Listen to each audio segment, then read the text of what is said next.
Hello, good morning from Chicago. Today we are taking train 1333, the Borealis, all the way to St. Paul.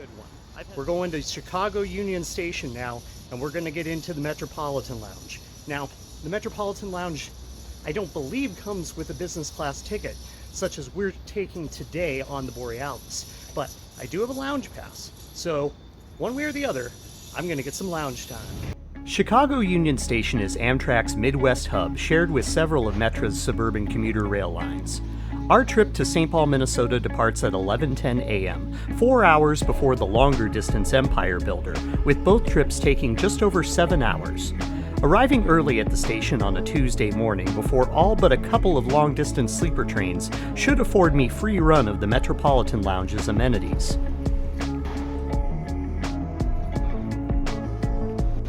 Now, I've heard some other transit YouTubers say they don't think the lounge in Chicago is worth the price of the pass. Now, given I am using one of my free passes from my Guest Rewards MasterCard today, I think it still is. That is, if we're allowed to cut the queue to get on to the Borealis today, because that queue is maddening. Through 99 years, Union Station has sought to civilize travel for rail passengers, undercut by its regular schedule of renovation to meet passenger needs.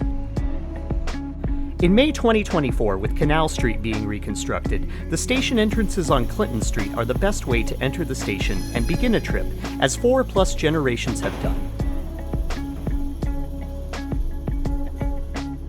The Great Hall has plenty of space mid-morning after rush hour, but by mid-afternoon, hundreds of coach passengers will be staged throughout the hall, awaiting their Amtrak land cruises among commuters passing through and out to the suburbs on Metra, and some as far as Milwaukee on Hiawatha service trains.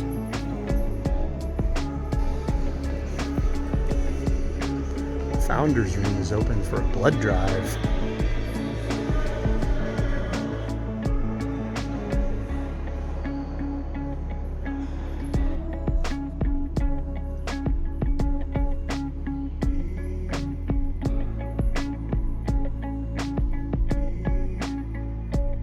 The Clinton Street entrance lobby is a recently reopened space that awaits full renovation, but adds to capacity for waiting passengers, teasing Amtrak long-distance routes on its temporary walls.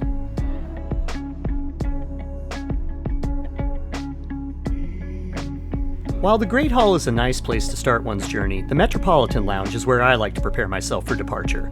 The space was opened several years ago, replacing what is now a lounge for passengers requiring red cap assistance to board at platform level amidst station construction.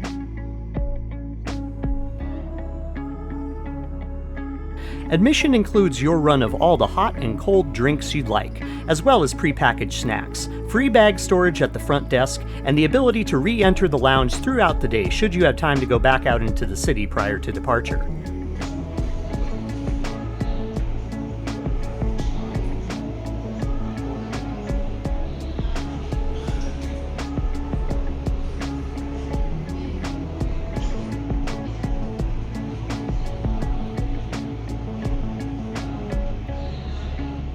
New on my visit is a note suggesting guests only take what food and drink they'll consume while in the lounge, an attempt to prevent snack hoarding for consumption while on trains. While it lacks the full-service food and drink options at New York's Moynihan Train Hall, Chicago's lounge seems to have more seating, including the quiet civility of the Pennsylvania Room, which lies upstairs at street level, though there is an elevator that could take you up there too. Though I always hate to leave Chicago, the quiet expanse of the Pensy Room with its historic accents keep me happily sedate awaiting my trains departing the Windy City, and there's always a TV that has Turner Classic Movies on all the time. It's a place clearly meant for someone like me.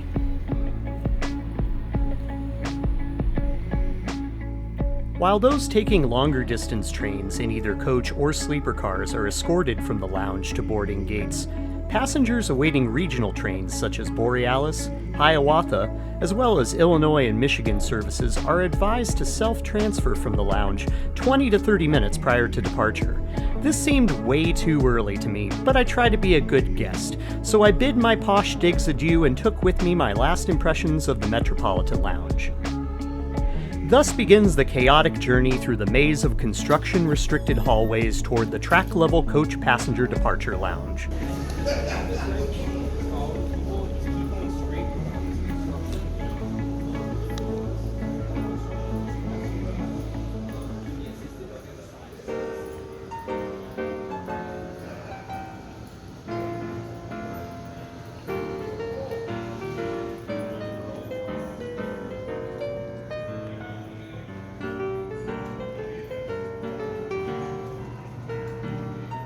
These windowed rooms have recently had half their previously inadequately sparse seats removed, replaced with queue lines for boarding. They also tend to reek of body odor from passengers, making the prospect of awaiting one's Amtrak train in either class of service as appealing as taking a Greyhound bus. And whether business class passengers are to wait in the odor chamber or bypass the line is not made apparent by station signage.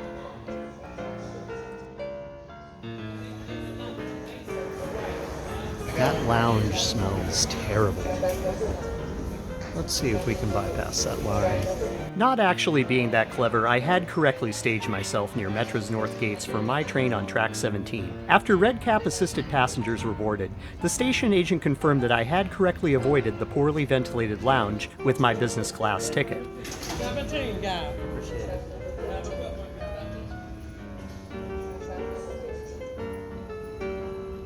I was sent forth to track level to begin my trip back to St. Paul. Great success. Bookended by two GE Genesis P42 locomotives is our train set.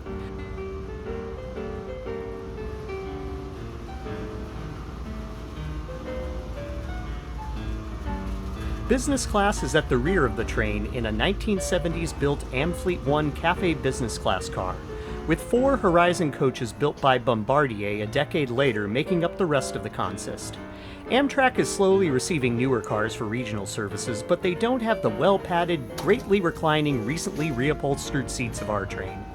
Through the cafe half of our car is the business class seating, set up in a 1-2 configuration. Each side of each row has 2 US power points, and each seat has a tray table as well as a footrest and leg support not featured in coach class, though both seats are equally padded with more legroom than faster airline services between Chicago and the Twin Cities. Borealis is an extension of Amtrak's existing Hiawatha service with 1 train per day in each direction departing cities on the endpoints of the route to provide an additional train per day for cities along the route. While the Hiawatha trains are well utilized by those seeking to avoid longer tollway commute times to Milwaukee, Borealis is the only corridor train to feature business class and the cafe car. The upgraded seating option sees only a few empty seats today, all to be occupied in upcoming stops, and mostly full through to St. Paul. Westbound Borealis, train to Minneapolis-St. Paul. We'll be making stops in Glenview, Illinois, Sturtevant, Wisconsin, Mitchell Airport, downtown Milwaukee's intermodal station. Departing Chicago on time at 11:10 a.m., there are few long-distance connections in Amtrak's network that can be booked on Borealis. Among them, the Capital Limited, with a scheduled arrival time 2 hours prior, is the only train connected to cities on the East Coast that provides a bookable option to Borealis. The Lakeshore Limited from Boston and New York, with its arrival barely an hour before Borealis's run, can only be booked as a connection from Cleveland westbound. Such is where the low frequency of this and other Amtrak services are failing prospective passengers. Though I understand the challenges faced with a limited fleet of both aging and slow-to-be-delivered new rolling stock.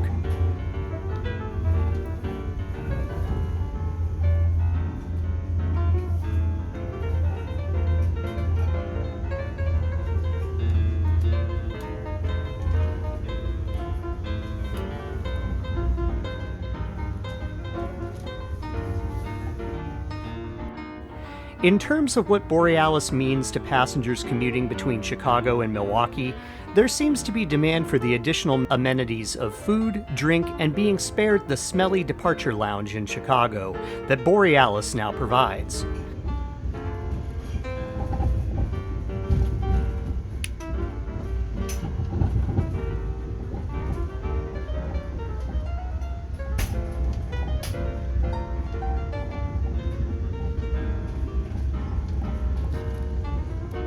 Unfortunately, the possibility of extending every Hiawatha train to serve cities beyond Milwaukee isn't presently possible.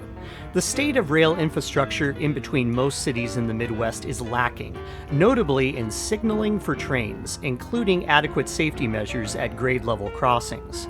There's also the issue of where trains can be serviced, stored, and the amount of staff required to serve a questionable level of ridership.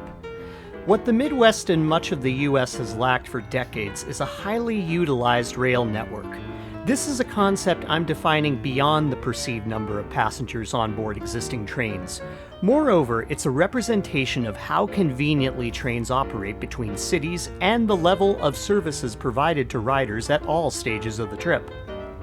Amtrak is a publicly funded corporation, always struggling to justify its mere existence.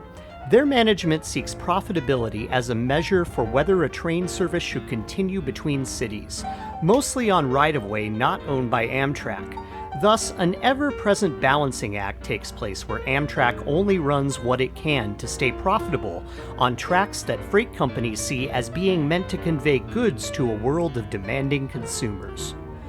Those consumers have been led away from railroads, towards the time efficiency of airlines and the personality of vehicle-based transport conveniences.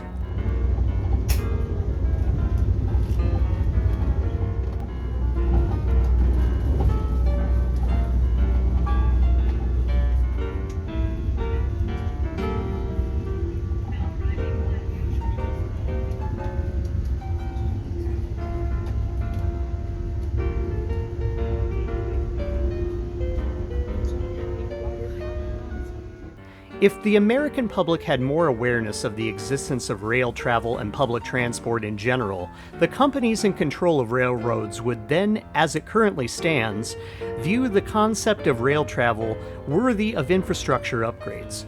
In reality, that point can't be achieved unless rail travel is conveniently frequent enough to fit into the busy schedules of Americans, even when they're traveling for pleasure.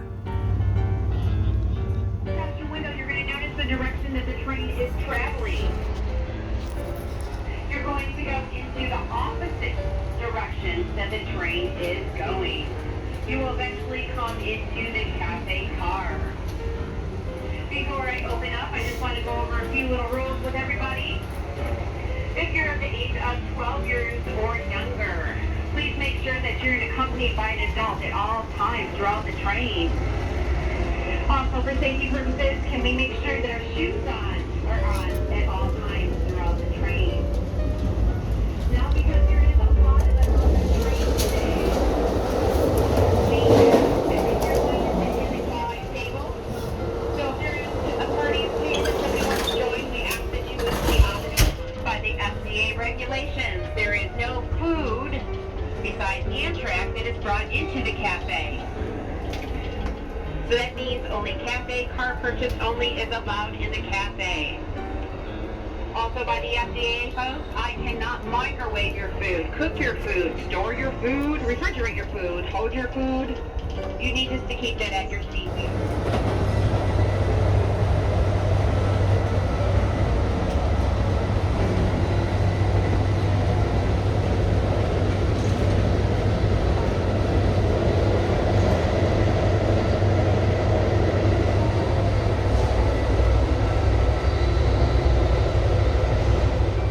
I'd argue that the creation of a highly utilized rail system would put infrastructure, equipment, and crew development ahead of profitability, to start new lines with frequent service and onboard amenities that match the demands of travelers, rather than asking them to fit their plans into Amtrak's schedules, limited as they are.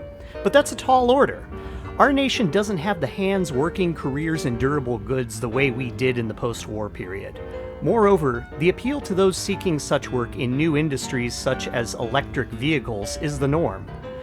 As railroads go on their own journey of innovation, the extension of such towards passengers has been slow in the only parts of America that presently have the highly utilized rail networks, such as California and the Northeast Corridor.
tend to look at the existing train, the Empire Builder, seeing ridership either so great that the train is said to be sold out to St. Paul and thus adequately in demand, or lacking in repeatable ridership over time to justify additional services. Getting Borealis into existence was decades in the making. Even with its early successes in its ridership, the Borealis will meet growing pains of infrastructure upgrades, combined with the slow pace of new equipment arrivals to draw back calls to supplement the route with more train service.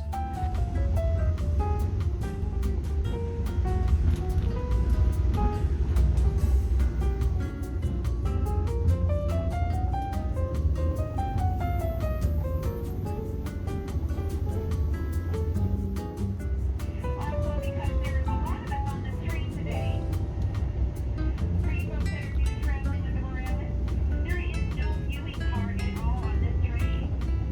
So we do ask that if you do buy food in a cafe car, you like to stay and eat. We'd love for you to stay and eat, but as soon as you're done, please return back to your seat.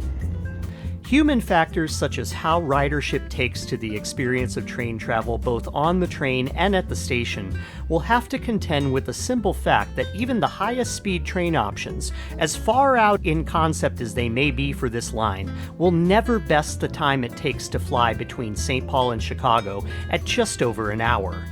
Overcoming the prospect of driving busy roads at high fuel costs, as well as upgrading the train's features to boost civility versus air travel, are the best ways forward for the Borealis service. Particularly, the need to develop a single-level lounge car seems like low-hanging fruit to me. Sightseer lounge of the Empire Builder in its double-level configuration has some advantages to Borealis. The in-station experience at Amtrak has a lot to be desired as well. Passengers want something to eat and drink while awaiting a train, but the particulars about how to conduct oneself in and around the station are also to be considered and improved upon. As it is, many will treat Borealis as a novelty train option, taking it only on the occasion that they don't need to make timely, assured connections, and when they have the patience to endure sitting among fellow riders, both at the station and on board the train. But under the imagination of a form of transit with a higher level of utilization for passengers, more might be willing to take this and future services offered by Amtrak.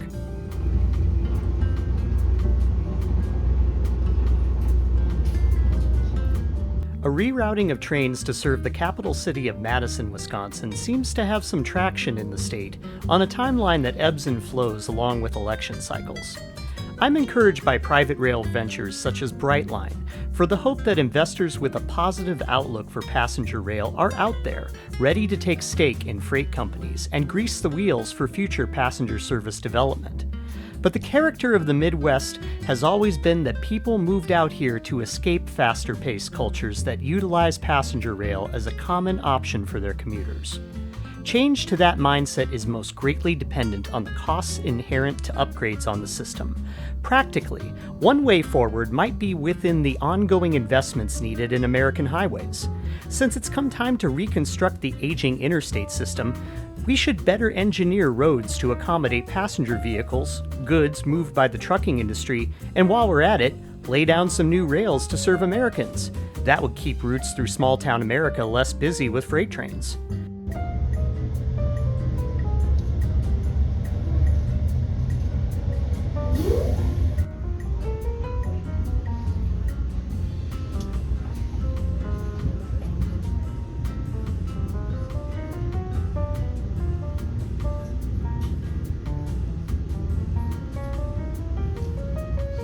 The fact that all of this seems so far out compared to other parts of the world might cause some to be frustrated, but I view it as part of the unique character of this part of America. Though it becomes more challenging to find ways to travel by less conventional forms of transportation, it makes the outcomes feel more personal and meaningful to me.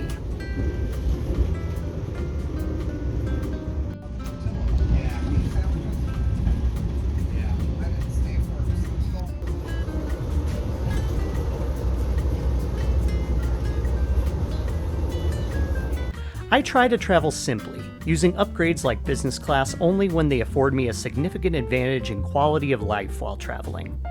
But it seems that if I want to put my money where my mouth is on this subject, I'm going to need to devote more of my travel funds toward Amtrak's developing rail network.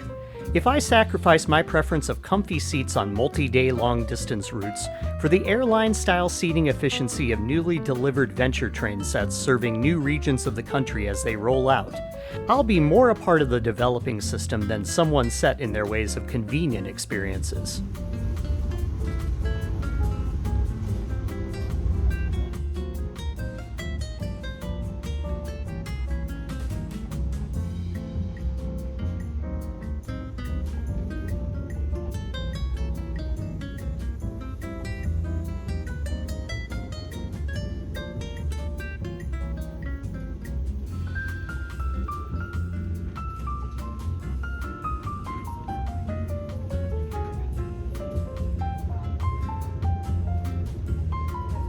Idealism aside, I'd say Borealis practically would run as a highly utilized route were it to add an early morning departure from both endpoint cities. A 6 a.m. departure from Chicago and St. Paul, respectively, would afford passengers the capability to arrive before rush hour connections in Chicago and prior to dinner time in Minnesota. A mid-afternoon departure from St. Paul seems like it would prove useful to round out the timetable, with the Empire Builder picking up additional passengers on its already questionably reliable schedule. Night trains like they have in Europe aren't a thing anymore in America, but this and other routes could be well served by them, provided that we get ourselves back into the type of infrastructure and rail cars needed for it. I like the idea of rolling my hotel and transportation costs into one expense, but I'm also famously unpicky about my sleeping conditions. I don't sleep very well wherever I lay, so that's likely a harder sell for most people, but the fact remains that Borealis, at one train per day, does hardly a great expansion of service make.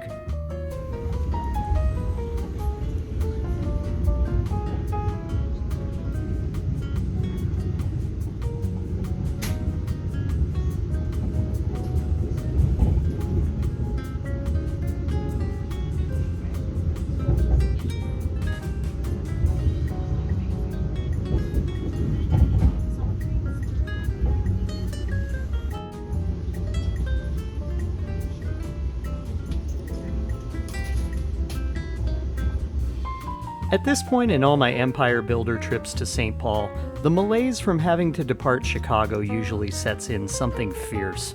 But on Borealis, the feeling is more subdued, and I've chalked up the reason to being the train is ending its trip at the same point as I am.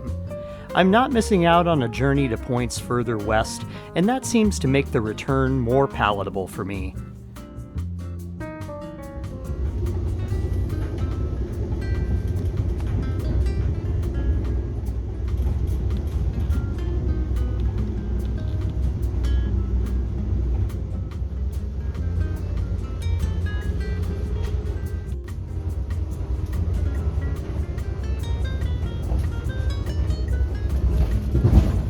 Any of the cities along the line, especially those here along the Great River Road, would make for a decent day trip. It's a shame there's no complimentary passenger service with stops along the Wisconsin side of the river. The BNSF line serves a lot of neat hamlets, but only sees Amtrak trains during detours for track work, with no stops intermediate.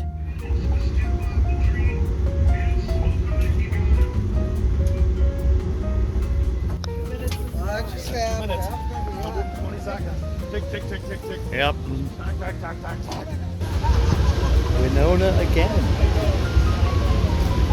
Here we are, again.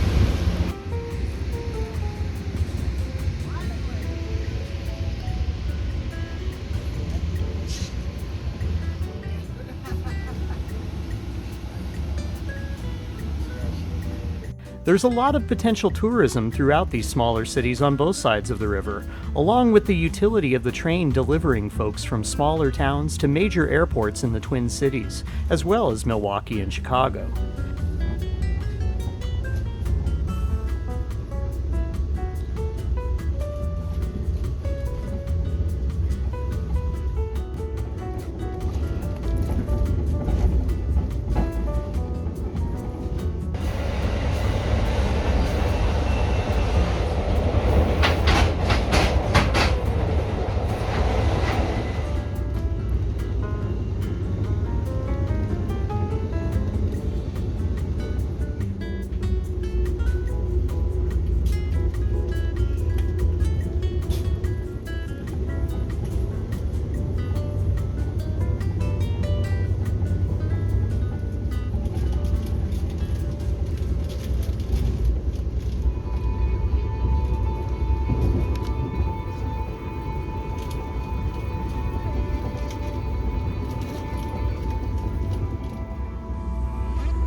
It's also noteworthy that the Empire Builder always had me making the approach into St. Paul under the cover of darkness, so the angles of sunlight on the views of places only visible by rail are really intriguing to say the least.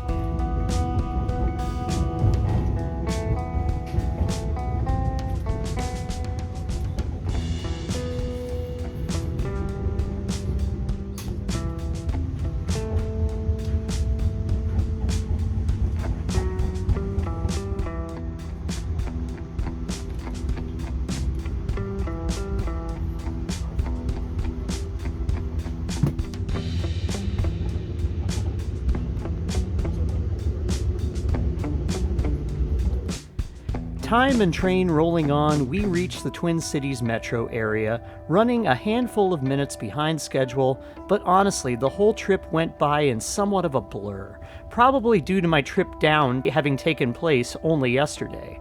But it was a good ride, with a fantastic crew. Hats off to Jennifer, our cafe car attendant, for making a trip through business class after every station stop to keep us refreshed.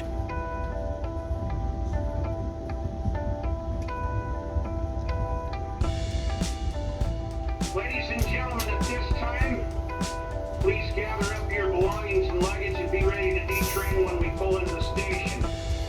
Please, ladies and gentlemen, if you have trash, especially in the seat back pocket in front of you, please take it with you and place it in the proper trash receptacle. At $96 per person starting fare in business class versus $41 in coach, as well as the additional upgraded guest rewards bonus points, the upgraded service was especially worth it. There's still more than an hour of daylight to head back to my layover point in Plymouth, where I'll plan future trips to take y'all along with. We pull into St. Paul Union Depot, marking the end of this journey. First on, last off.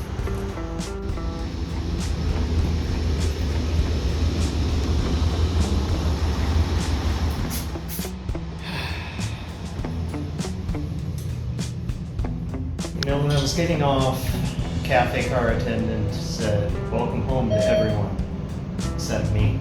And that was right. So we're just at the long-term layover point now. Alright folks, that was the Borealis. Kind of knackered after all this running around today between Chicago and St. Paul. So I'm going to get to editing, and we'll cut in with some highlights and some commentary here after this.